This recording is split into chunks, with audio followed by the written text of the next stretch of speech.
What if I told you that Jesus, knowing his friend was dying, chose not to go save him? That he received the urgent news, the desperate plea of two grieving sisters, and simply stayed where he was for 2 whole days. 2 days that could have spelled the difference between life and death for someone he loved deeply. This question has haunted me for years, and perhaps it's starting to haunt you now, because there's something profoundly unsettling about this story that we rarely dare to confront.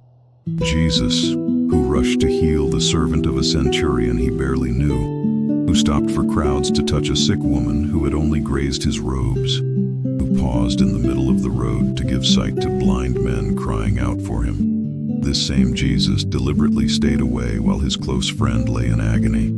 Have you ever been there? Have you ever felt that God simply didn't show up? That your most urgent, most desperate, most sincere prayers seemed to vanish into an empty sky? That when you needed an answer, a miracle, even the slightest sign of a divine presence, all you found was silence? A silence so profound it was a physical ache in your chest? Today I want to take you on a journey that might forever change the way you see these moments of apparent divine abandonment. Because the story of Lazarus isn't just about a man who died and was resurrected. It's about you. It's about me. It's about every one of us who has ever felt forgotten by God precisely when we needed him most. Picture the scene for a moment. Bethany, a small village just a few miles from Jerusalem. A home well acquainted with the presence of Jesus. A place where he was always welcome, where he found rest and understanding. In this house lived 3 siblings, Martha, Mary, and Lazarus. They weren't just ordinary people. They had something special, something that drew the very heart of the Son of God. The scriptures tell us that Jesus loved them, not just liked them, not just tolerated them or found them useful. He loved them with that deep, genuine, unconditional love that transcends human explanation. Lazarus was more than a follower, more than a disciple.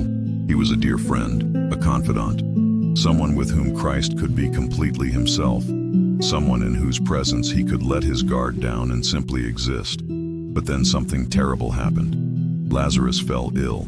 Not a simple sickness, not a passing flu or a headache. This was serious. Something that had his sisters pacing the house in growing despair. Something that drained the color from his face day by day. Something that whispered ever louder threats in the hallways of that home that had once known only peace. And what did Martha and Mary do? Exactly what any of us would do. They went to Jesus.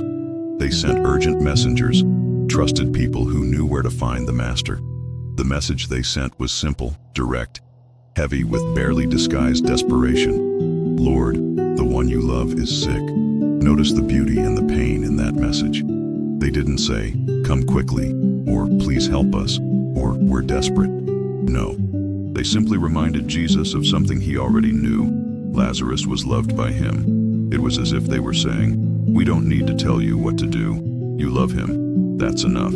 That should be enough to move you.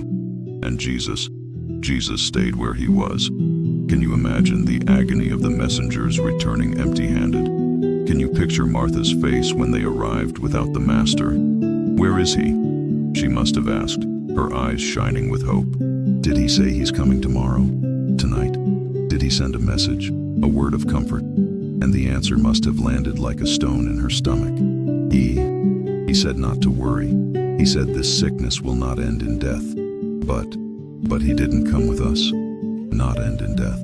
Those words must have echoed through the house like a promise and a torment at the same time. Because while Jesus was saying the sickness was not for death, Lazarus kept fading, kept losing strength, kept slipping slowly, inexorably away from life. Have you ever lived that? Have you ever received a word from God, a clear promise, a revelation that seemed definitive, only to watch reality continue to march in the opposite direction? Have you ever felt that God said one thing, but life was screaming something entirely different?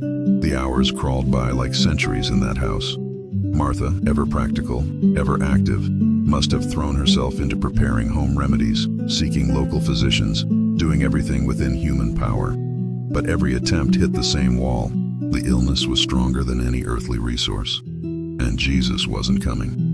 Mary, contemplative by nature, the one who chose to sit at Jesus' feet rather than worry about household chores, must have spent hours by her brother's bedside, holding his hand, whispering prayers that seemed to get lost in the thick air of the sick room. Where was the one she had chosen as her portion? Where was the master whose words were more important to her than any material thing? And Lazarus? Ah, Lazarus must have endured an even more painful journey. Imagine being sick, feeling life slipping through your fingers like sand, and knowing that your best friend, the one you've seen heal hundreds of people, simply isn't coming to visit. How many times must he have looked toward the door, hoping to see the familiar face of Jesus appear? How many times must he have whispered his friend's name into a pillow wet with sweat and tears? Disease is relentless. It doesn't wait for our convenience. It doesn't respect our prayers. It doesn't pause to give us time. Day after day, Lazarus grew weaker. Day after day, his sisters watched hope turn to despair, and despair curdle into a painful resignation. And Jesus? Jesus remained where he was, teaching, healing others, performing miracles for strangers, being the Messiah for everyone except for the ones who needed him most in that specific moment. Can you feel the gut-wrenching unfairness of this situation? Can you put yourself in the shoes of these sisters watching their brother die a slow death while Jesus tended to the needs of people who didn't even know his name? It's like calling out for help from your best friend while he stops to help complete strangers on the street. But there is something even more painful in this story. Jesus wasn't far away by accident. He wasn't lost. He hadn't forgotten. He wasn't too busy to care. The scriptures make it clear. He knew exactly what was happening. He could have stopped it all. He could have spoken a word from a distance and healed Lazarus instantly, as he did for the royal official's son. He could have rushed to Bethany the moment he received the message, but he chose not to. And that choice, that deliberate decision to stay put while someone he loved suffered, is what makes this story so disturbing and, at the same time, so powerful. Because it reveals something about God that our human minds struggle to accept. Sometimes he allows temporary pain to produce something greater. Sometimes his love is manifested not in sparing us from suffering, but in using that suffering for a purpose that transcends our comprehension. Think about your own life. How many times have you cried out to heaven for an intervention that didn't come? How many sleepless nights have you spent pleading for a change that God seemed to ignore? How many tears have you shed asking where God was when you needed him most? Perhaps you prayed for that job that seemed perfect, but the door slammed shut in your face. Perhaps you begged for the healing of someone you loved, but had to watch that person go. Perhaps you pleaded for a relationship that crumbled between your fingers. Perhaps you asked for an opportunity that never arrived, for a dream that never came true, for a miracle that never happened. And in all those moments, you must have wondered, where is God? Why doesn't he do something? Does he really love me as he says he does? Do my prayers even reach him, or do they get lost along the way? These questions are not blasphemy. They are human questions, valid and necessary. Even Jesus on the cross cried out, my God, why have you forsaken me?" If the Son of God himself questioned the Father's silence in his moment of greatest agony, how much more will we, limited by our human nature and our narrow perspective of time and eternity? But here is what I have learned over the years. What this story of Lazarus has taught me in a way that forever changed my relationship with God. Sometimes divine silence is not absence, it's preparation.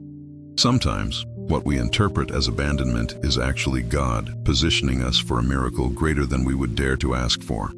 Let's return to the house in Bethany. The fourth day arrived. The fourth day since the illness struck, perhaps the second or third day since the messengers returned without Jesus. Lazarus was unrecognizable.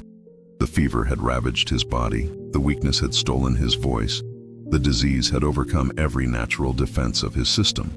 Martha must have stood by the bed, holding one of her brother's already cold hands, while Mary held the other. And there, in that terrible moment every family dreads, in that cruel second when life decides to depart, they watched helplessly as Lazarus took his last breath. The silence that followed must have been deafening. The kind of silence that screams, that hurts, that seems to suck all the air out of the room. The kind of silence known only by those who have lost someone they loved more than life itself. And Jesus? Jesus still hadn't arrived. Can you imagine the shattering pain of that moment? Can you feel the weight of the question that must have hammered in the hearts of the two sisters? Why didn't Jesus come? If he truly loved Lazarus, why did he let him die alone, without his presence, without his word of comfort, without even a goodbye? It's the same question that echoes in the heart of everyone who has ever lost someone special. Why does God allow good people to suffer? Why doesn't he intervene when we need him most? Why does it seem like he always arrives just a little too late? The truth is, the death of Lazarus was not just a family tragedy. It was a spiritual scandal. Jesus had built a reputation as a healer, as someone who could solve impossible problems, as someone who genuinely cared about human suffering. And now, when his own friend needed him, he simply didn't show up. The neighbors must have talked. Acquaintances must have whispered. The skeptics must have pointed to that grieving household as proof that Jesus was just another charlatan, another false prophet who promised more than he could deliver. Look, they must have said, he couldn't even save his own friend. How can he save any of us? And maybe you've heard similar comments about your own life. Maybe someone has questioned your faith by pointing to your pain, your losses, your unfulfilled dreams. Maybe you yourself have looked in the mirror and questioned if it's worth it to keep believing in a God who seems absent just when you need him most. But here's the thing. The story of Lazarus doesn't end with death. Death, as final as it seems, as definitive as it feels, as irreversible as it appears to be, is not the end of the story. It is merely the end of the first act in a much larger drama. Because Jesus, who seemed to have forgotten his friend, who seemed indifferent to the sister's suffering, who seemed to have failed the most important test of his life, Jesus had a plan so extraordinary, so revolutionary, so impossible to imagine, that it required this very pain, this very waiting, this very apparent failure.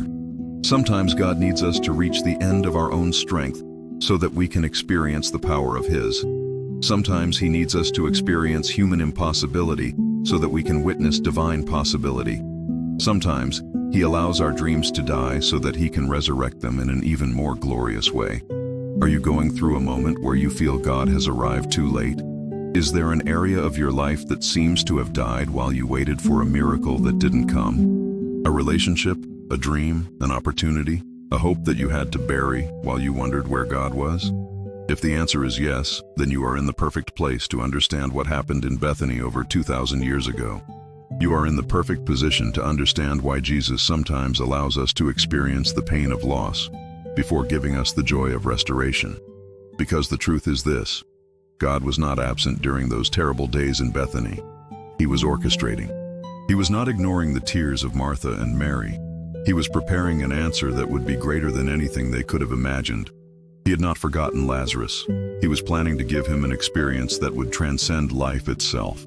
And maybe, just maybe, he is doing the same thing in your life right now. Maybe what you interpret as a delay is actually preparation. Maybe what you see as abandonment is actually positioning. Maybe what looks like death is actually the beginning of a resurrection. I know it's hard to believe this when you're in the midst of pain. I know it's almost impossible to trust when everything around you seems to be falling apart. I know it's devastating to keep having faith when God seems deaf to your most desperate prayers.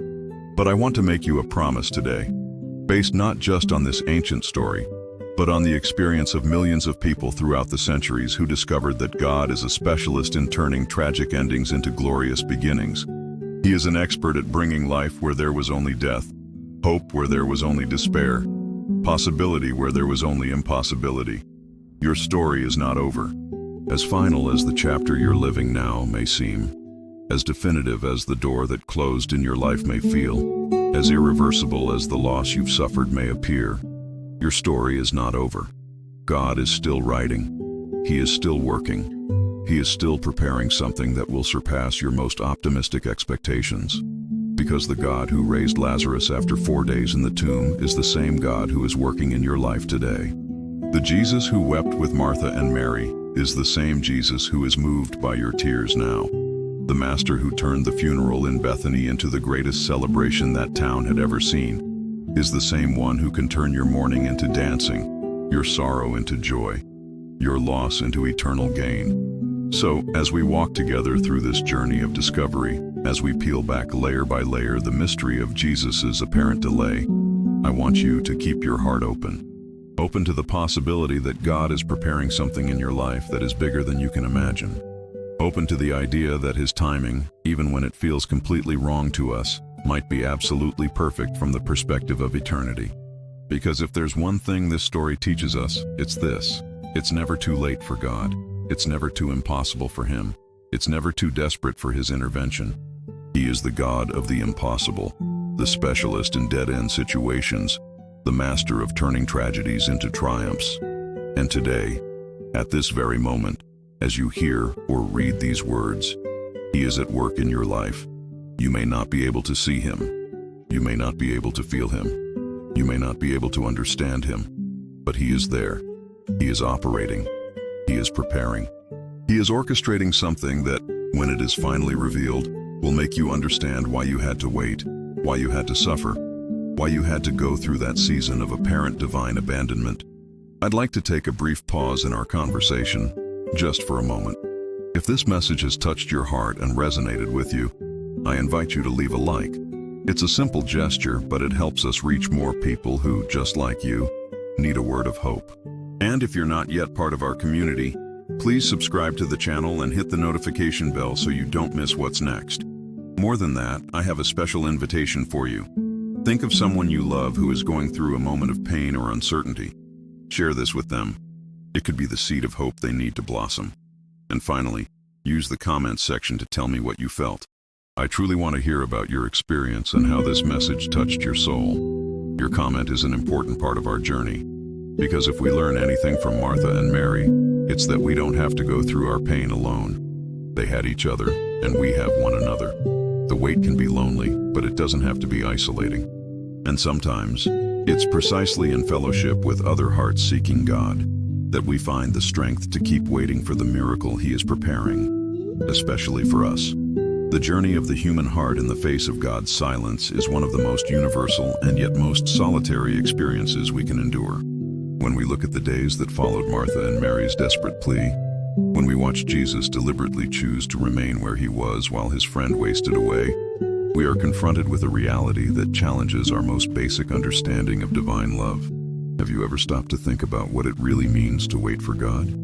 Not the passive, resigned waiting, but that active, agonizing wait, when you know he can do something, when you're sure he cares, when you don't doubt his power, but you simply cannot understand why he isn't acting. It's like being in a dark room, knowing there's a light switch somewhere, but being unable to find it, no matter how desperately you feel along the walls. Martha and Mary lived this experience in a way that perhaps no one else in history has. They knew Jesus personally. They had seen his miracles not through secondhand reports, but with their own eyes. They had felt the warmth of his presence in their home, had heard his voice filling the rooms with wisdom and love. To them, Jesus was not a distant figure, a theological concept, or an abstract hope. He was real, tangible, accessible, and perhaps that is precisely why the wait was so excruciating for them. When you are absolutely certain that someone can solve your problem, when you know without a shadow of a doubt that this person has both the power and the love necessary to change your situation, the delay becomes an almost unbearable psychological and spiritual torture. Think about your own life. There are moments when you have doubted God's existence, moments when you questioned if he really cares, moments when you wondered if your prayers even reach him. But there are also those other moments, perhaps even more painful, when you are certain he exists, when you know he loves you, when you don't doubt his power, but you simply cannot understand why he seems to be deliberately ignoring your situation. It is in these moments that our faith is tested in the most profound and challenging way. Because it's relatively easy to maintain faith when we have no expectations. It's possible to endure pain when we don't expect relief. But when we know that relief is possible, when we are certain that the solution is within reach of the one we love and who loves us, the wait transforms into an agony that goes far beyond physical or emotional pain. It becomes a spiritual crisis that questions everything we thought we knew about God. During those terrible days in Bethany, as Lazarus fought the disease that was slowly draining his life, his sisters went through all the stages of what we might call spiritual grief. First came denial. Jesus will surely come. He always comes. He can't abandon us now. Then came bargaining. Lord, if you come and heal our brother, we will serve you even more faithfully. We will do anything you ask. Then came anger. perhaps the most dangerous and most natural stage of all. Why does he heal strangers but not come to heal someone he loves? Why does he have time for multitudes of unknown people but not a moment for us? Does our love, our dedication, our hospitality mean nothing to him? Anger at God is a frightening territory for people of faith. We feel we don't have the right to be angry with the creator of the universe. We think that questioning his methods or his timing is blasphemy. But the truth is, anger can be a sign of faith, not a lack of it. You only get angry at someone you trust, someone from whom you expect something better. Indifference, not anger, is the opposite of love. David, the man after God's own heart, wrote entire psalms expressing his frustration with the apparent divine silence. He cried out, "How long, Lord? Will you forget me forever? How long will you hide your face from me?" And God did not rebuke him for it. On the contrary, these honest, raw, desperate prayers were preserved in Scripture as a model for our own cries. After anger comes spiritual depression, perhaps the darkest valley of all. It's when we stop praying because it seems futile. It's when we stop hoping because hope has become too painful to bear. It's when we begin to question not just God's methods, but his very nature. Maybe he's not as good as I thought. Maybe he doesn't care as much as I believed. Maybe I was completely mistaken about who he is. Mary, contemplative by nature, may have spent hours sitting in silence, staring into space, feeling as if a black hole had opened in her soul where the warm presence of God once dwelled. Martha, always active, may have lost herself in frantic activities, trying to escape the pain through constant motion, only to find that there isn't enough activity in the world to fill the void left by apparent divine abandonment. And you? Where are you on this spiritual journey? Perhaps you're in the bargaining phase, promising God radical changes in your life if he will just resolve that impossible situation. Perhaps you're wrestling with anger, feeling guilty for questioning God's ways, but unable to escape the frustration that burns in your chest. Or maybe you're in that dark place of spiritual depression, where even praying feels like an empty, meaningless exercise. Here is something I've learned over the years, something I wish I could have whispered in the ears of Martha and Mary during those dark days. God is not offended by our emotional honesty. He is not shocked by our questions. He does not turn away when we express our pain, our frustration, our confusion in the face of his seemingly incomprehensible methods. In fact, I believe he prefers our raw honesty to our feigned resignation. He prefers our cries of pain to our polite words of forced acceptance. He prefers our broken but real hearts to our religious but empty smiles. Because it is with broken hearts that he does his best work. It is in our vulnerability that his strength is made perfect. It is in our confusion that his wisdom is revealed most gloriously. But there is something else we need to understand about these periods of apparent divine abandonment. They are not punishments. They are not signs that God has stopped loving us, or that we have done something wrong to deserve this cruel distance. In fact, they are often preparations. Preparations for something greater than we can imagine, something that requires this very season of emptying, this very experience of reaching the end of our own resources. Think of an orchestra preparing for a concert. There are moments during rehearsal when the conductor stops the music, when silence fills the auditorium, when the musicians are suspended between one note and the next. To an onlooker, it might seem that something has gone wrong, that the conductor has lost his place, that the music has stopped by chance. But the conductor knows exactly what he is doing. He knows that pause is necessary, that the silence is part of the music, that the moment of suspension is what makes the next note even more powerful and meaningful. Perhaps that is what was happening in those days in Bethany.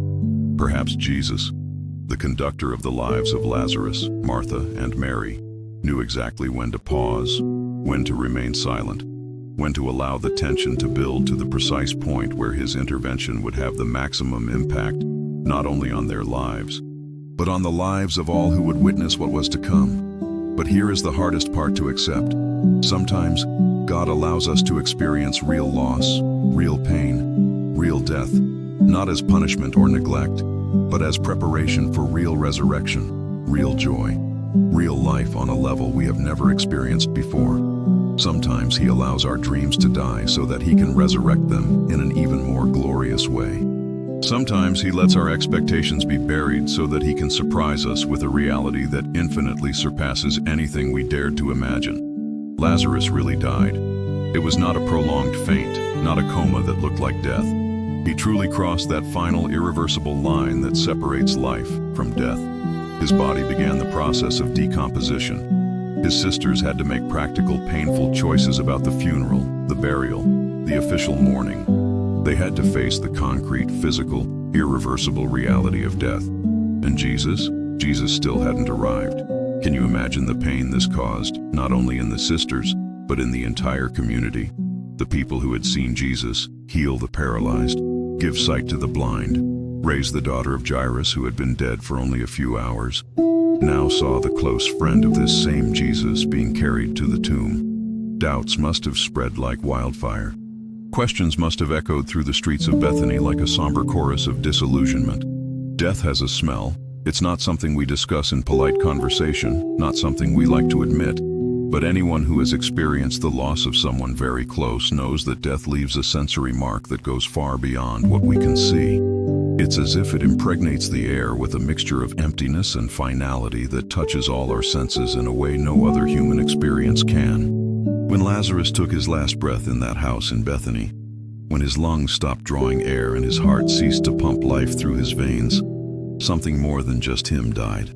A part of Martha and Mary that would never be the same also died. The innocence of someone who still believed that God's love was a guarantee against all tragedies died. The simple faith that had sustained that family through years of sincere devotion and generous hospitality died. Can you imagine the silence that settled in that room when life finally left Lazarus's body? It wasn't just the absence of sound. It was the heavy presence of finality, that suffocating feeling that something irreversible had just happened, something that no prayer, no tear, no regret could undo. Martha must have stood there, still holding her brother's already cold hand, trying to process what she had just witnessed. How can a human being be alive one second and completely gone the next? How can someone you love, whom you've known for decades, who shares your most precious memories, simply not be there anymore?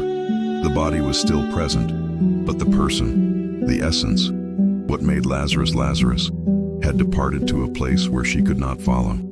Mary, always more contemplative, must have experienced that moment in an even deeper and more painful way.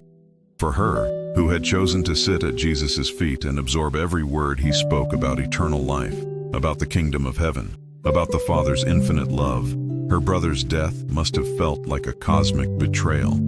How could someone who spoke with such authority about conquering death have allowed death to conquer someone so close to him? And then came the cruelest moment of all, having to accept that Lazarus was truly gone, having to stop waiting for him to open his eyes, to breathe again, to say that everything was okay, having to accept that there was nothing more to be done, no doctor to call, no remedy to try, no miracle to wait for, at least not from Jesus, who remained inexplicably absent. The grieving process is one of humanity's most universal experiences, and yet, one of its loneliest. Each person carries their pain in a unique way, develops their own defense mechanisms, finds their own ways to try to make sense of what makes no sense at all. But there are some aspects of grief that are almost universal, some stages that nearly everyone goes through when we lose someone we love deeply. First comes the shock, that sense of unreality that temporarily shields us from the full pain. It's as if our mind, in a desperate attempt to preserve us, refuses to fully accept what has just happened. This can't be happening, we whisper to ourselves. There must be some mistake.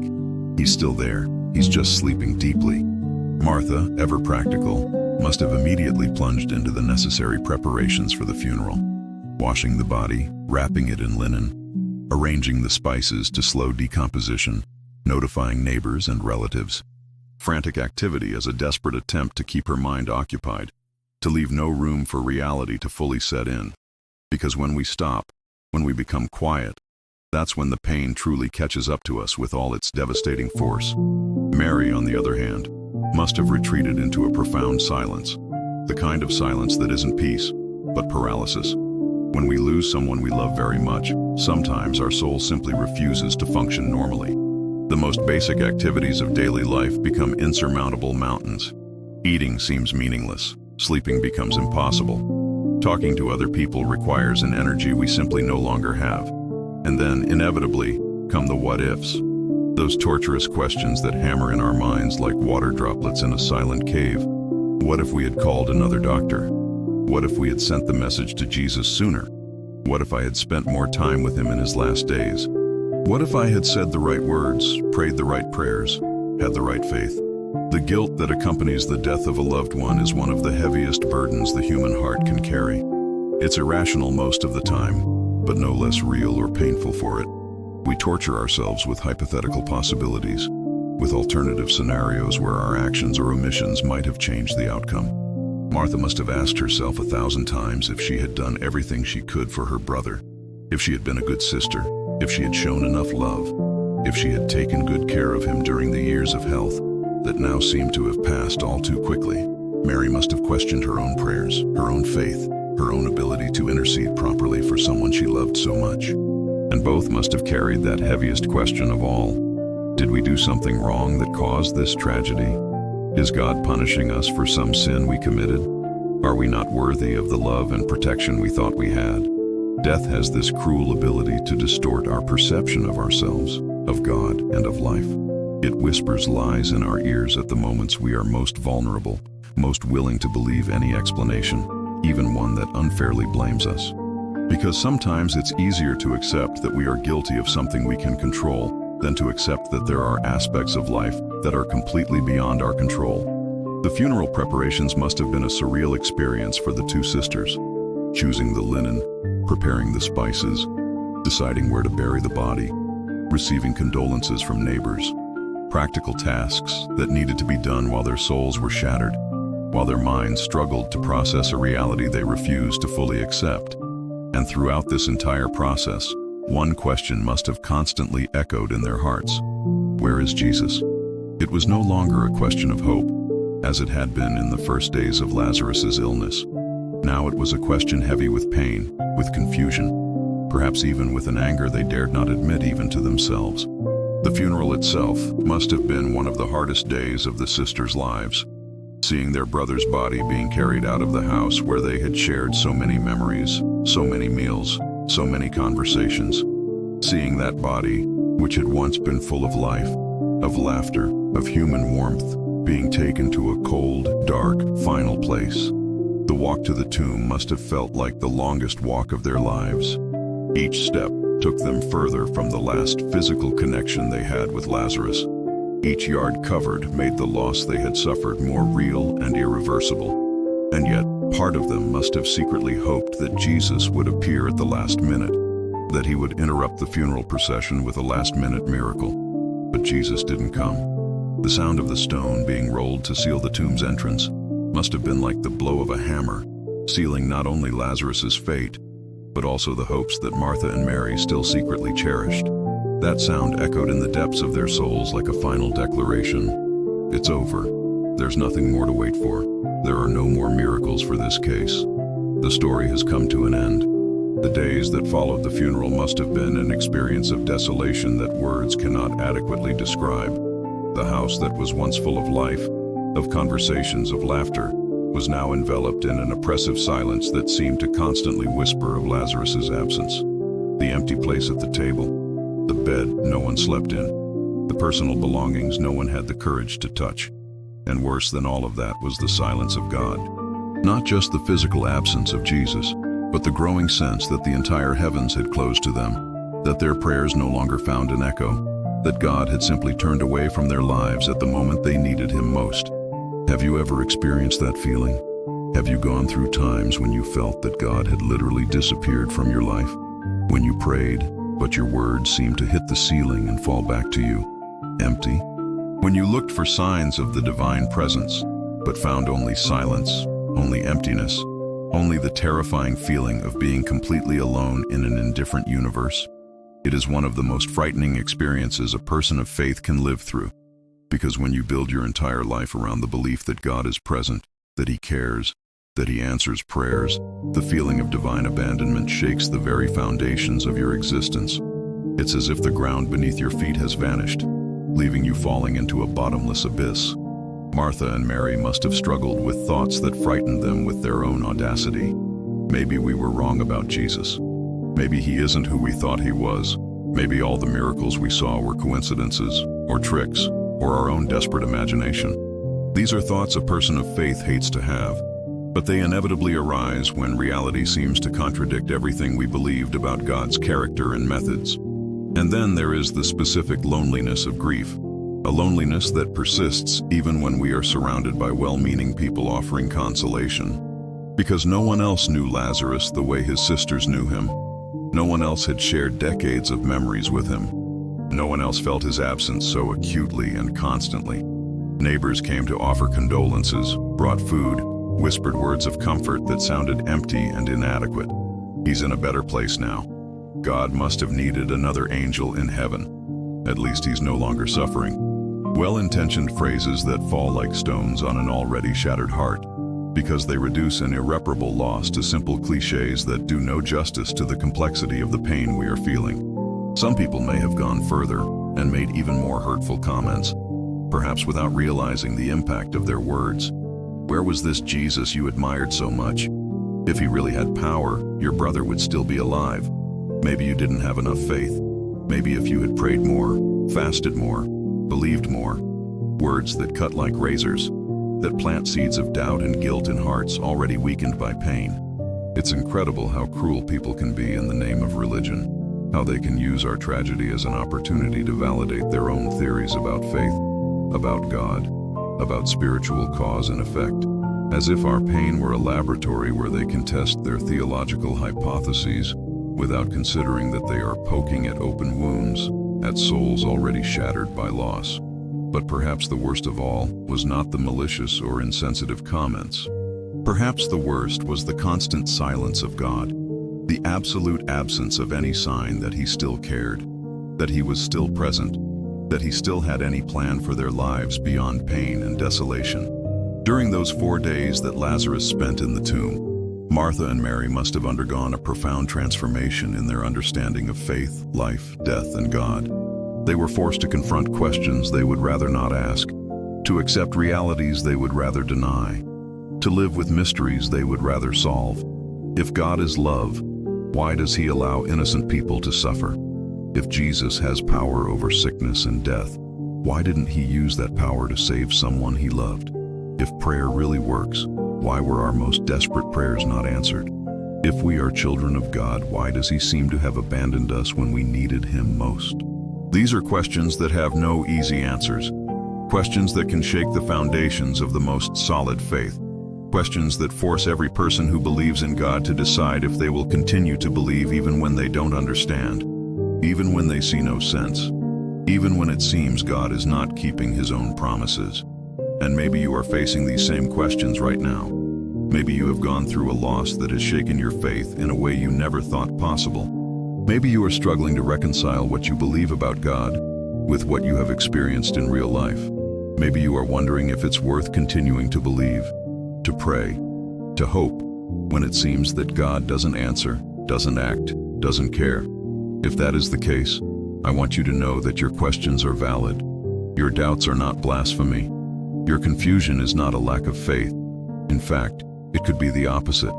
It could be a sign of a faith that is growing, that is maturing, that is deepening beyond superficial answers and religious cliches. Because true faith is not the absence of doubt. It is the presence of trust, despite the doubts.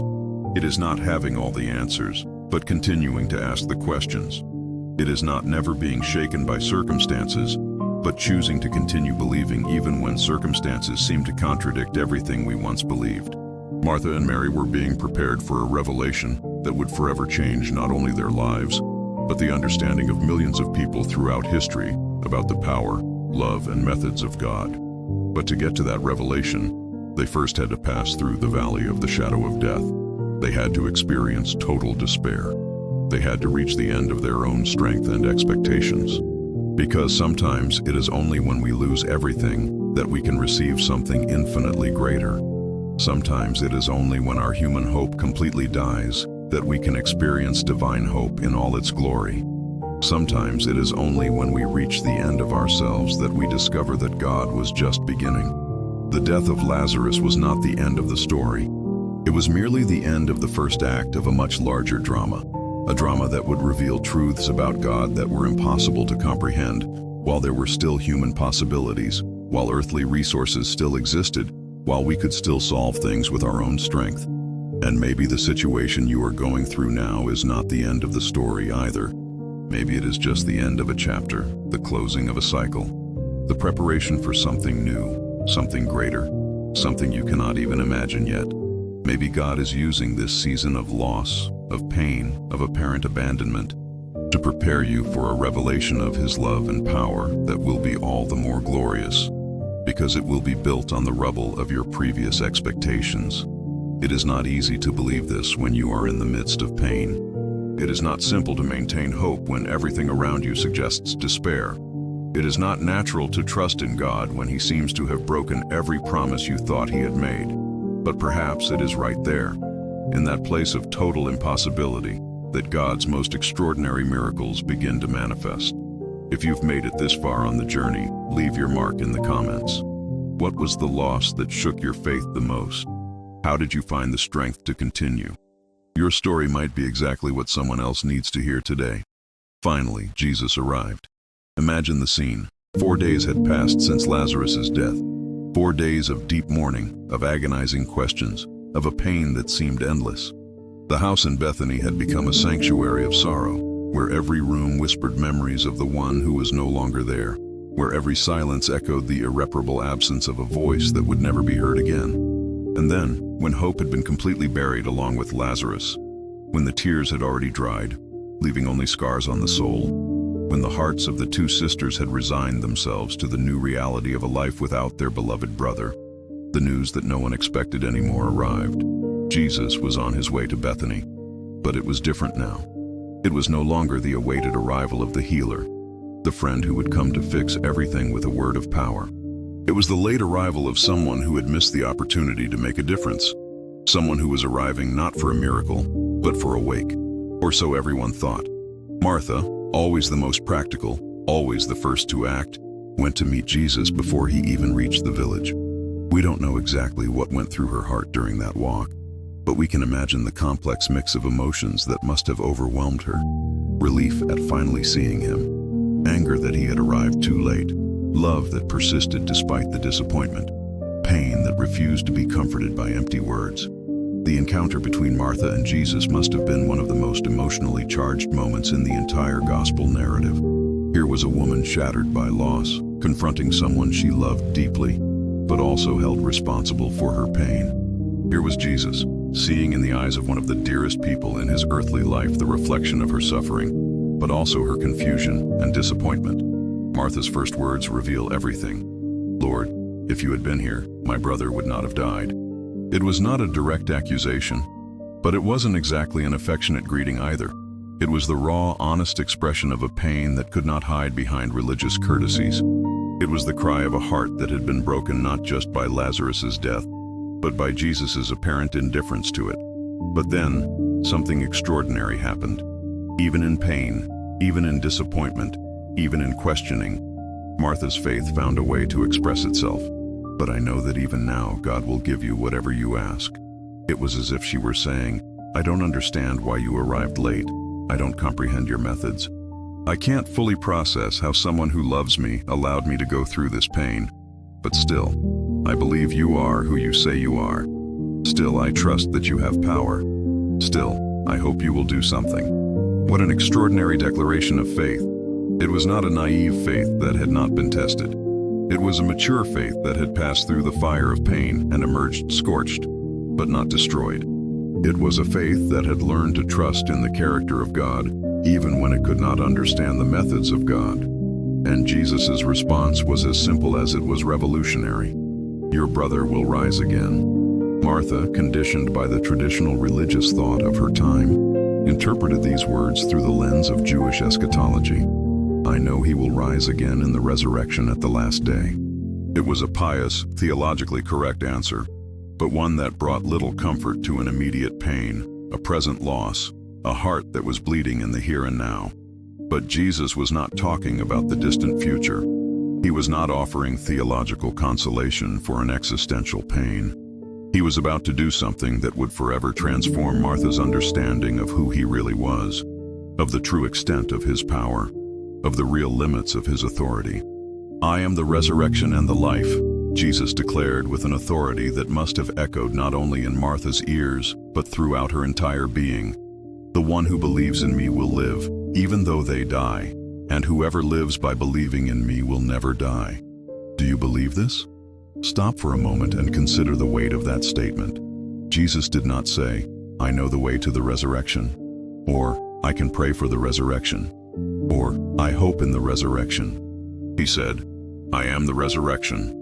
It was not a matter of doing something. It was a matter of being something. It was not about having power over death. It was about being more powerful than death itself. It was as if Jesus were saying, "Martha, you think I arrived too late.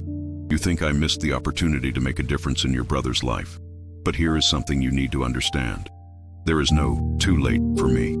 There is no irreversible situation for the one who is the very source of life. There is no death that can resist the one who is the resurrection personified."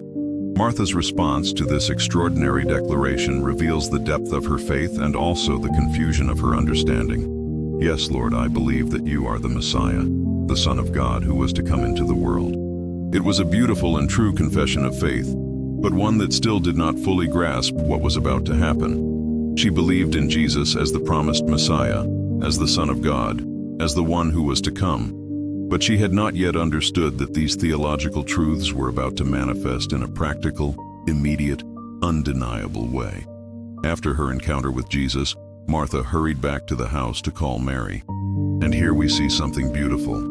Even in pain, even in confusion, even after having gone through the darkest moments of her faith, Martha could not keep the news of Jesus' arrival to herself. There was something about him, something in his presence, something in his words, that rekindled a flame of hope she thought had been extinguished forever. Mary, upon hearing that Jesus had arrived and was asking for her, got up quickly and ran to meet him. And here we have one of the most touching scenes in the entire New Testament. When Mary reached the place where Jesus was and saw him, she fell at his feet and said the same words her sister had said. "Lord, if you had been here, my brother would not have died." It's interesting to note that both sisters said the exact same thing. It was no coincidence. These words had echoed within the walls of that grieving house for 4 days. They had been repeated hundreds of times, perhaps whispered into a tear-soaked pillow, perhaps shouted in moments of total despair. "If you had been here." 5 words that carried the weight of all the pain, all the confusion, all the disappointment they had experienced. But then something happened that changed everything. When Jesus saw Mary weeping and saw the Jews who had come along with her also weeping, the scripture tells us he was deeply moved in spirit and troubled. The Greek word used here for deeply moved is extraordinarily strong. It doesn't just mean to be sad or feel pity. It means to be profoundly agitated, to be seized by an emotion that stirs one's entire being. And then, in one of the shortest and most powerful statements in the entire Bible, we read, "Jesus wept."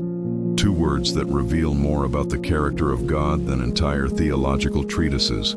Jesus wept. The Son of God shed tears. The one who had the power to resolve the entire situation with a word allowed himself to fully feel the pain of that moment. The one who knew exactly what he was about to do, who had full knowledge of the miracle to come, nevertheless let himself be overcome by genuine emotion at the suffering of the people he loved. This reveals something fundamental about God. He is not indifferent to our suffering. He is not a distant God who observes our sorrows with scientific coldness. He is not a superior being who considers our tears as insignificant weaknesses. He is moved. He feels. He weeps with us. But here is something even more extraordinary. Jesus did not weep because he didn't know what to do. He did not weep out of helplessness. He did not weep out of despair. He wept out of love. He wept because, even knowing he was about to turn that tragedy into the greatest triumph, even knowing that the tears of pain would soon turn into tears of joy, he still allowed himself to fully enter into the human experience of loss, of pain, of grief. And perhaps that is what you need to understand today about the moments of pain in your own life. God is not distant from your pain. He does not observe your suffering with indifference. He does not consider your tears a lack of faith or spiritual weakness. He weeps with you. He is moved with you. He enters into your pain not because he doesn't know what to do, but because he loves you so much that he cannot remain aloof to what you are feeling. The Jews who were there, watching Jesus weep, made the most natural comment. See how he loved him. To them, Jesus' tears were proof of his love for Lazarus, and they were right. But they could not imagine how deep that love was, how far Jesus was willing to go to demonstrate it.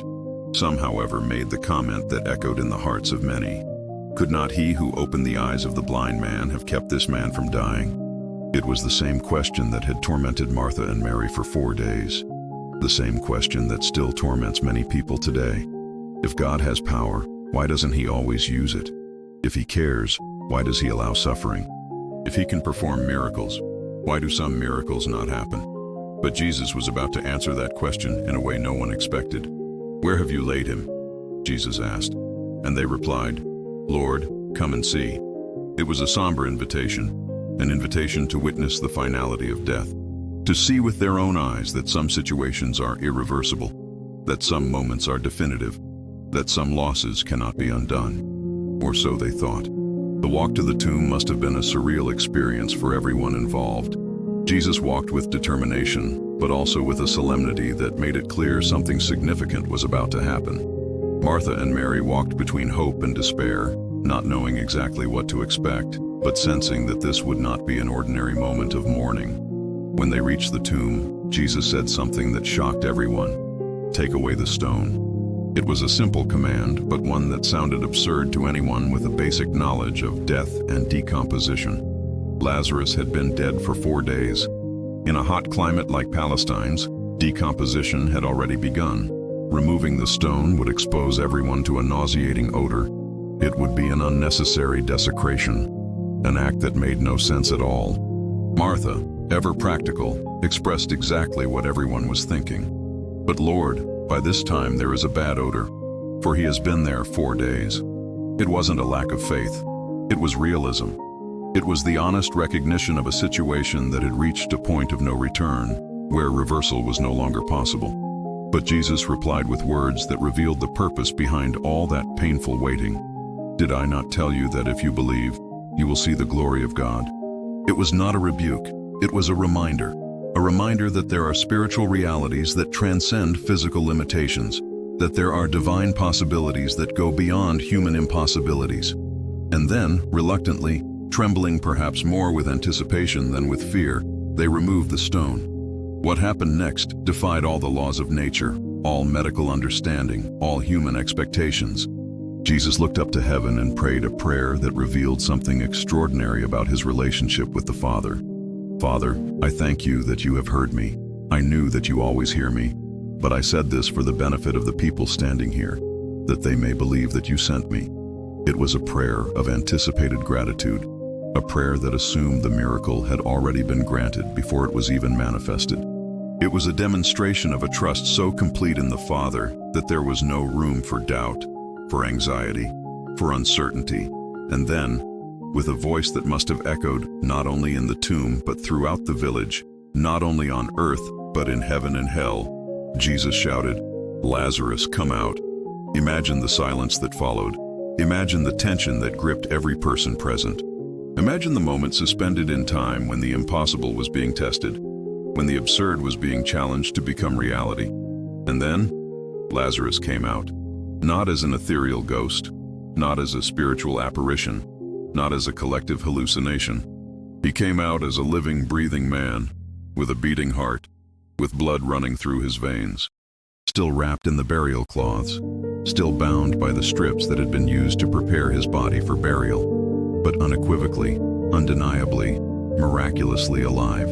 The impact of that moment must have been indescribable. People who had seen Lazarus die, who had helped carry his body to the tomb, who had mourned his death, who had spent 4 days in grief, now saw him walking out of the grave as if just waking from a deep sleep. Martha and Mary must have been paralyzed for a few seconds, trying to process what they were seeing. Was it really Lazarus? Was it really their brother, whom they had seen die, whom they had buried with tears, whom they had mourned for 4 endless days? And when the reality finally sank into their minds, when they finally understood that the impossible had happened, that death had been reversed, that their brother was truly alive again, the explosion of joy must have been as intense as the agony of loss had been. "Unbind him and let him go," Jesus said calmly, as if raising the dead were the most natural thing in the world. It was a practical instruction for a situation that transcended all practicality. It was an earthly command for a heavenly miracle. But here is what many people miss when they read this story. The miracle was not just Lazarus coming back to life. The miracle was understanding why Jesus had waited, why he had allowed death, why he had arrived too late. Because now, in the face of the impossible made possible, everything made sense in a way it never could have before. If Jesus had healed Lazarus of his sickness, it would have been a beautiful miracle, but not a unique one. He had already healed hundreds of people from various diseases. One more healing, however impressive, would have just been another on Jesus' list of miracles. People could have questioned it, doubted it, found alternative explanations. But raising someone who had been dead for 4 days? That was in a completely different category. That was a demonstration of power that admitted no questions, that left no room for doubt, that established Jesus not just as a powerful healer, but as someone who had absolute authority over death itself. And more than that, by allowing Lazarus to die, Jesus gave him an experience that no human being had ever had. Lazarus was not just cured of a disease, he experienced death and then life again. He crossed that final line that we all fear crossing, and then came back to tell the story. What an extraordinary testimony he must have had. What unique authority he must have gained to speak about life, about death, about eternity. Imagine the conversations Lazarus must have had after that day. When someone was struggling with the fear of death, who better to console them than someone who had died and returned? When someone was questioning if there was life after death, who better to answer than someone who had experienced both sides of the issue? Jesus didn't just give Lazarus a few more years of earthly life. He gave him a perspective on existence that transcended normal understanding. He gave him a unique ministry, an incomparable testimony, a spiritual authority that no other human being possessed. And maybe that is what God is doing in your life too. Maybe the areas you consider dead, those relationships that seem hopeless, those dreams that seem buried, those opportunities that seem lost forever. Maybe these areas are being prepared not just for restoration, but for a resurrection that will be even more glorious than anything that existed before. Because here is a profound truth about God's methods. He rarely restores things exactly as they were. When he intervenes in an impossible situation, when he raises what was dead, when he restores what was lost, he often does it in a way that not only recovers what was lost, but adds a dimension of glory, of power, of meaning that did not exist before. The Lazarus who walked out of the tomb was not just the same Lazarus who had gone in. He was Lazarus plus. He was Lazarus with an experience, with a testimony, with an understanding of reality that transcended everything he had known before. He was Lazarus transformed not only by the experience of death, but by the experience of resurrection. And this leads us to a revolutionary understanding of God's timing. We often pray for God to give us what we want when we want it. But God, in his infinite wisdom, often gives us something infinitely better than we ask for, at a time that is perfect to maximize not only our temporary well-being, but our eternal transformation. Martha and Mary wanted Jesus to heal Lazarus. God wanted to give them a demonstration of power that would forever change their understanding of who Jesus really was. They wanted to avoid the suffering of loss. God wanted to give them the incomparable joy of impossible recovery. They wanted to keep things as they were. God wanted to elevate everything to a completely new level. And perhaps that is exactly what is happening in the areas of your life where you feel God has arrived too late. Maybe he isn't arriving late. Maybe he is arriving at the exact moment when his intervention will have the maximum impact, not only on your life, but on the lives of all who will witness his work. Because here is something we cannot forget. The miracle of Lazarus' resurrection did not only impact Lazarus, Martha, and Mary. It impacted the entire crowd that was present. It impacted the entire community of Bethany. It impacted the religious leaders in Jerusalem. who became so alarmed by the miracle's repercussions that they began to plot Jesus' death. It has impacted generations of believers who have found hope in this story over 2,000 years of Christianity. If Jesus had arrived 2 days earlier and healed Lazarus of his sickness, the impact would have been local and temporary. But by arriving when he did, by doing what he did in the way he did it, he created a ripple effect that has spread through the centuries, reaching you and me today, 2,000 years later. And maybe God is doing the same thing with your situation. Maybe he is orchestrating not just a solution to your personal problem, but a demonstration of his power that will impact far more people than you can imagine. Maybe your resurrection story is being prepared to be a testimony that will reach not just you, but your family, your friends, your community, people you don't even know yet. Because when God performs miracles, he thinks big.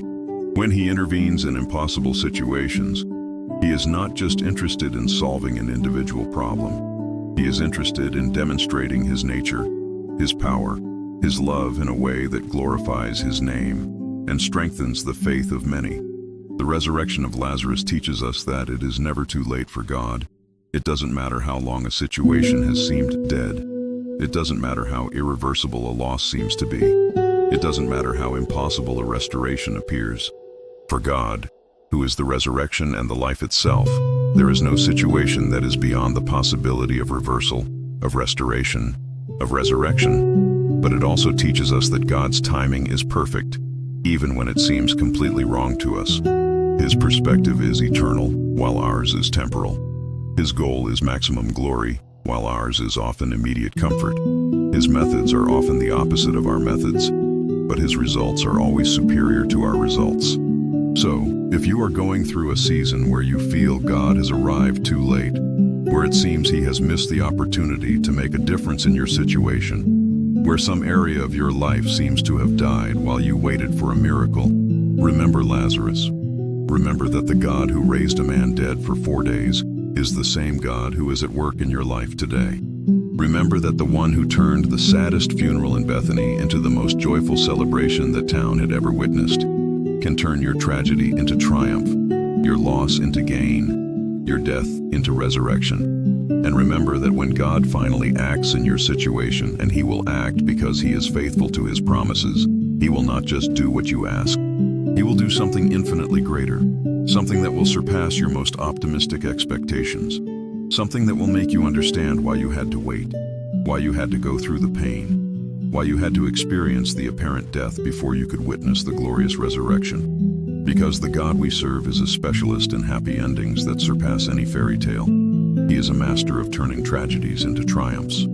He is an expert at raising what was dead, restoring what was lost, renewing what was finished, and he is at work in your life at this very moment, preparing a miracle that will be worthy of all the waiting, all the pain, all the confusion you have experienced. And so we come to the end of this extraordinary journey, which began with a disturbing question and led us through the darkest valleys of human doubt to the highest mountains of divine revelation. We walked together through the pain of Martha and Mary, felt with them the agony of waiting, experienced alongside them the devastation of loss, and finally witnessed the indescribable joy of an impossible resurrection.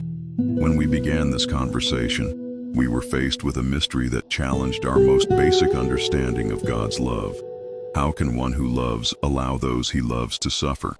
How could Jesus, who rushed to heal strangers, have deliberately stayed away while his close friend was dying? How can the God of love also be the God of painful waiting?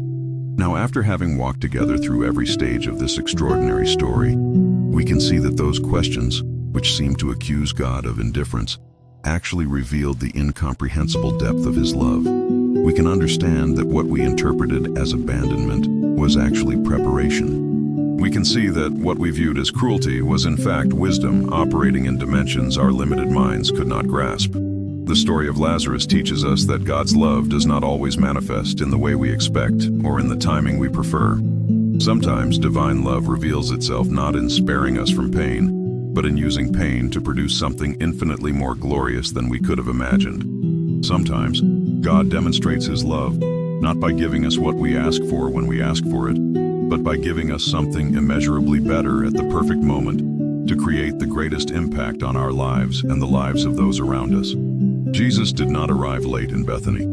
He arrived at exactly the right moment to do exactly what needed to be done, to reveal exactly who he truly was. If he had arrived 2 days earlier, he would have healed a sick man. By arriving when he did, he raised a dead man. The difference is not just one of degree, it's one of category. It's not just about power, it's about nature. It's not just about immediate impact, it's about eternal significance. And this revelation invites us to completely rethink our relationship with time, with expectations, with the very nature of faith. We are a generation accustomed to instant answers, immediate solutions, and gratification that tolerates no delay. We live in an age where everything can be obtained with a few clicks, where waiting is seen as inefficiency, where delay is interpreted as failure. But God operates in a completely different economy. He works with an eternal perspective while we work with temporal urgency. He is interested in profound transformation while we often seek only superficial relief.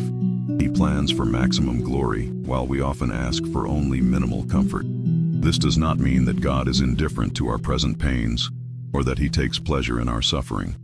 The tears of Jesus at Lazarus' tomb forever destroy any notion that God is cold or distant in the face of human pain. He is moved by our suffering. He weeps with our tears. He feels our pain, perhaps even more intensely than we do, because he feels it with an infinite heart, with perfect love, with complete understanding. But he also sees what we cannot see. He sees possibilities where we see only impossibilities. He perceives opportunities where we perceive only obstacles. He understands how to use even our greatest tragedies as ingredients for our greatest triumphs. The resurrection of Lazarus reveals to us that for God, there is no irreversible situation, no unsolvable problem, no death that is stronger than his life. But it also shows us that his miracles often require our patience, our trust, our willingness to keep believing even when all evidence suggests our faith is unfounded. Martha and Mary had to learn one of the hardest lessons in the spiritual life, that loving God does not guarantee us a life without pain, but it does guarantee us that no pain will be wasted, no tear will be ignored, no suffering will be without purpose. They discovered that being loved by Jesus does not mean being protected from all storms, but it means having the assurance that even the most violent storms can be transformed into occasions for even more extraordinary miracles. And perhaps that is exactly what you need to understand about your own journey. Perhaps the areas of your life where you feel God has arrived too late are precisely the areas where he is preparing his most glorious interventions. Perhaps the relationships that seem dead are being prepared for a resurrection that will be even more beautiful than the original life. Perhaps the dreams that seem buried are being prepared to rise again with a dimension of purpose and impact you never thought possible. Perhaps the opportunity you lost, the door that closed, the path that was blocked, are not evidence that God has forgotten you, but signs that he is preparing something greater, something better, something that requires this very season of apparent death so that it can be resurrected with all the glory he planned from the beginning. Because here is a truth that the story of Lazarus shouts from the rooftops. The God we serve is a specialist in the impossible. He specializes in dead-end situations. He is a master at turning endings into beginnings, deaths into births, despair into hope, tragedies into triumphs. When the people around Lazarus' tomb heard Jesus shout, "Lazarus, come out," they witnessed something that defied all the laws of nature, all medical understanding, all human expectations. But for Jesus, that was not a violation of natural laws. It was a demonstration of the higher laws of the kingdom of God, where life is always stronger than death, where love is always more powerful than loss, where hope is always more enduring than despair. And these same higher laws are at work in your life today. You may not be able to see them yet. You may not be able to feel them at work. You may not be able to understand how they can transform your specific situation, but they are there, working invisibly, preparing miracles that will surprise even your capacity to imagine. The faith that the story of Lazarus invites us to develop is not a naive faith that denies the reality of pain or pretends that suffering does not exist. It is a mature faith that acknowledges the pain, that feels the loss deeply, that weeps genuinely in the face of tragedy, but that refuses to accept that pain is the final word, that loss is the final chapter, that tragedy is the end of the story. It is a faith that learns to say, along with Martha, Lord, I don't understand your methods.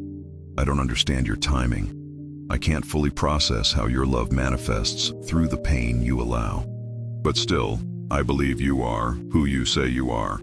Still, I trust that you have power over every situation. Still, I expect you to do something, even if it's something completely different from what I'm asking for.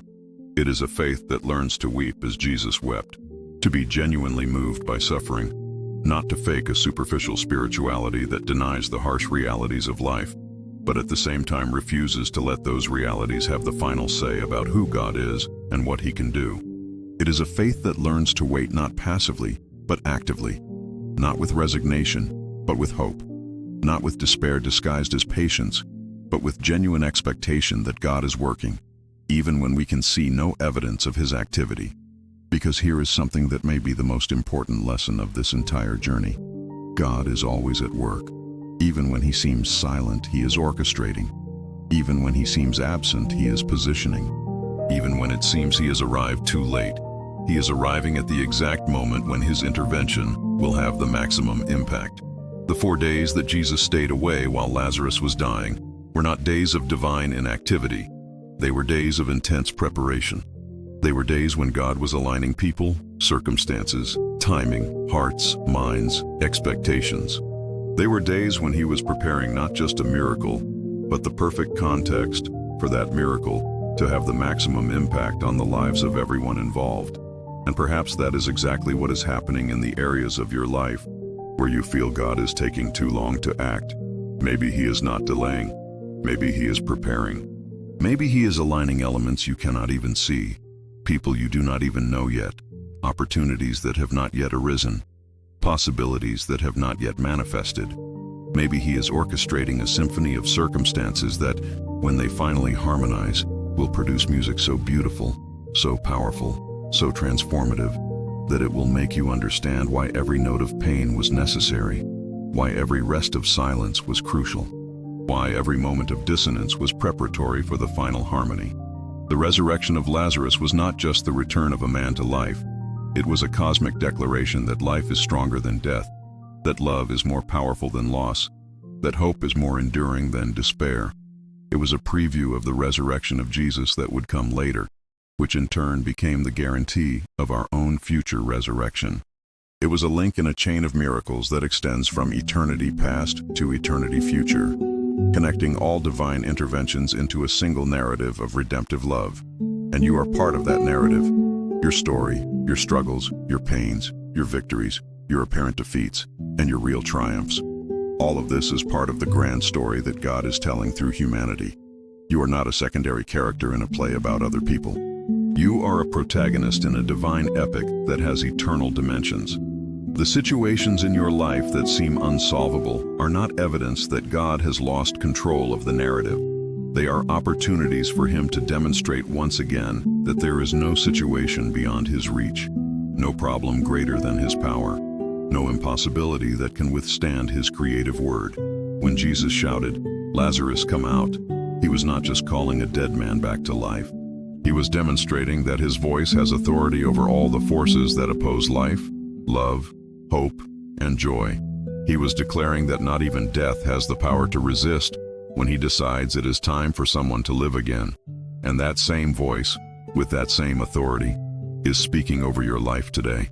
Perhaps He is saying to your dead dreams, "Dreams, come out."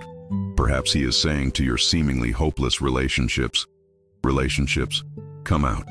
Perhaps He is saying to your opportunities that seem lost, "Opportunities, come out." Perhaps He is saying to your own soul, which may have felt dead during this difficult season, "Soul, come out of that tomb of despair. Leave behind those grave clothes of hopelessness. It is time to live again." Because here is the final promise I want to leave with you. The same Jesus who raised Lazarus 2,000 years ago is the same Jesus who is at work in your life today. He has not changed. His power has not diminished. His love has not grown cold. His ability to perform miracles has not been reduced by time or circumstances. He is still the resurrection and the life. He still has authority over every situation you face.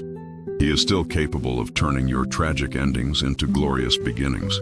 He is still a specialist in writing chapters of hope after pages of despair. And now, as we finish this journey together, I want you to know that you are not alone. You are part of a spiritual family that extends through the centuries, a family that connects you with Martha, Mary, Lazarus, and millions of others who have discovered that God is faithful, even when his methods are mysterious. You belong to a community of faith that has learned it is worth waiting for God, that has discovered his miracles are worth all the patience they require, that has experienced his glory always surpassing our ability to imagine. In the days to come, when you feel tempted to doubt, when discouragement knocks at your door, when it seems that God has forgotten you again, remember today. Remember this journey we took together. Remember that the same God who raised Lazarus is at work in your life. Remember that there is no too late in God's vocabulary. Remember that he is a specialist in the impossible.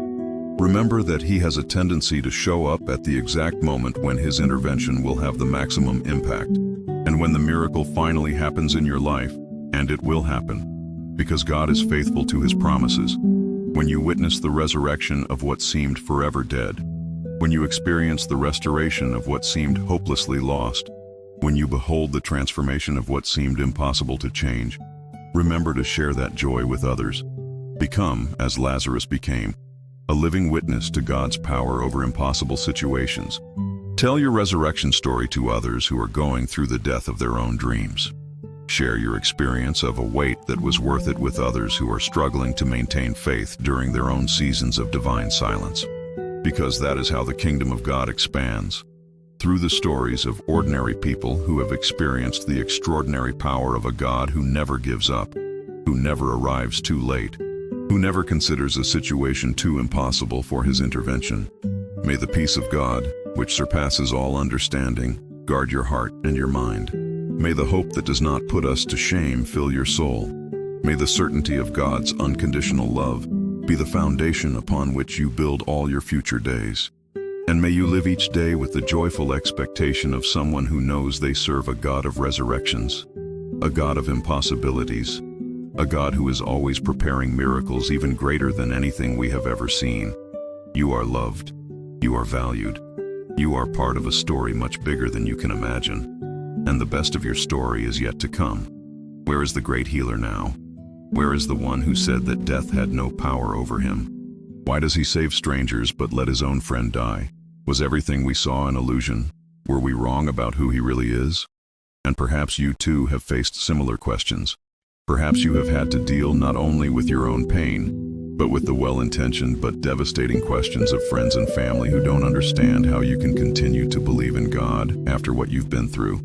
Perhaps you have had to face not only your own crisis of faith, but the faith crisis of others who look at your life as a kind of test of divine goodness. It is a terrible pressure to be seen as God's representative when your own life seems to be falling apart. It is too heavy a burden to have to defend divine goodness when you yourself are questioning where God was when you needed him most. It is an overwhelming responsibility to have to be strong in the faith when your own faith is trembling at its most basic foundations. But here is something I want you to understand. You are not responsible for defending God. You do not need to have all the answers. You do not need to pretend a faith you are not feeling or a peace you are not experiencing. God is big enough to defend himself. He is strong enough to handle our questions, our doubts, our confusion, our anger. What he wants from us is not a perfect performance of unwavering faith, but an honest journey of seeking, questioning, struggling, and eventually, discovery. He prefers our imperfect sincerity to our religious hypocrisy. He prefers our broken but open hearts to our smiling but closed faces. During those 4 days that Lazarus spent in the tomb, Martha and Mary underwent a profound transformation in their understanding of God, of faith, of hope, and of love. They had to confront questions they would rather not ask. They had to accept realities they would rather deny. They had to let go of expectations they would rather keep. And perhaps that is exactly what you are being called to do now. Perhaps this season of apparent divine abandonment in your life is an invitation to let go of your limited understanding of how God should work and open your heart to how he actually works. Perhaps it is an invitation to trade your small expectations for God's infinite possibilities. Because here is a truth that can change everything. God rarely works within the limits of our expectations. In fact, He seems to have a special preference for surprising us, for doing the exact opposite of what we expect, for choosing the path we would never choose if we were in control. When we expect speed, He chooses patience. When we expect instant miracles, He chooses gradual processes. When we expect healing, He sometimes chooses transformation through pain. When we expect quick answers, He sometimes chooses long periods of silence that force us to grow in faith, in character, in dependence on Him. This does not mean He is cruel or indifferent. It means He sees a picture we cannot see. He works with an eternal perspective while we work with a temporal one. He is interested not only in solving our immediate problems, but in transforming our eternal nature. He cares not only about our temporary comfort, but about our permanent spiritual growth. And sometimes the deepest spiritual growth happens not on the mountains of victory, but in the valleys of waiting. Not in moments of immediate response, but in seasons of prolonged silence. Not when everything makes sense, but when we are forced to trust without understanding, to believe without seeing, to hope without guarantees. Faith that is only tested when everything is going well is not really faith. It's just optimism. Faith that depends on favorable circumstances to stay strong is not true faith. It's just positive thinking. Real faith, the faith that moves mountains, the faith that transforms lives, is the one that remains firm even when all external evidence suggests that God has abandoned us. And perhaps that is exactly what you are being invited to develop now. Perhaps this difficult season in your life is an opportunity to discover a deeper, stronger, more authentic faith than anything you have ever experienced before. A faith that does not depend on circumstances, but is based on the unchanging character of God. A faith that does not need to understand in order to trust, that does not need to see in order to believe, that does not need guarantees in order to hope. Martha and Mary were being prepared for this faith. Without knowing it, they were being shaped to become witnesses to one of the greatest miracles in human history. They were being positioned to experience something that would forever change not only their lives, but the lives of all who would hear their story for centuries to come. But to get there, they first had to go through the death of hope as they knew it. They had to experience the end of human possibilities. They had to reach that place where there was nothing left to do, no resource to try, no solution to seek. They had to arrive at the place of total impossibility so that they could witness total divine possibility. And you? Have you reached that place? Have you reached the end of your own resources, your own strength, your own solutions? Have you reached that point where, humanly speaking, there is nothing more to be done, where all the doors have closed, where all the options have been exhausted? If the answer is yes, then you are exactly where God wants you to be. Not because He enjoys seeing you suffer, but because it is only when we reach the end of ourselves that we have room to experience the fullness of Him. It is only when we recognize our impossibility that we can witness His infinite possibility. If this message found you in the right place and brought you hope, leave a like and share it with someone who needs to hear this. And in the comments, tell me, what area of your life feels dead and waiting for a miracle? Your testimony can encourage another heart struggling with the same pain. Because sometimes God uses our story of waiting to prepare another heart for its own miracle. And now, after we have walked together through this journey of discovery, after we have experienced alongside Martha and Mary the pain of waiting and the joy of resurrection, I want to invite you to a moment of intimacy with that same Jesus. A moment where you can bring before Him all the situations in your life that seem dead, all the dreams that seem buried, all the hopes that seem lost. Let us pray together, you and I, connecting our hearts with the heart of the one who wept with Martha and Mary, but who also had the power to turn their tears into joy. Lord Jesus, we come before you not as people who have all the answers, but as hearts seeking to understand your ways. Like Martha and Mary, we have experienced moments when we felt you arrived too late, moments when your silence seemed louder than any word, moments when your apparent absence was more painful than any physical pain. But today, after having walked through the story of Lazarus, we understand a little better that your methods transcend our comprehension, that your timing is perfect even when it seems completely wrong to us, that your love manifests in ways our limited minds cannot always process. Lord, we bring before you all the areas of our lives that seem to be dead, those relationships that seem hopeless, those dreams that seem buried, those opportunities that seem lost forever, those situations that seem impossible to resolve. Just as you shouted, "Lazarus, come out," we ask you to speak the same word of resurrection over our lives. May you call to life what seems dead. May you restore what seems destroyed. May you resurrect what seems buried with no possibility of return. Lord, we do not ask merely for quick fixes or immediate relief. We ask for your perfect will, for your perfect timing, for your maximum glory to be revealed through our situations. If that means more time waiting, we ask for patience. If it means more time in preparation, we ask for perseverance. If it means growth through pain, we ask for courage.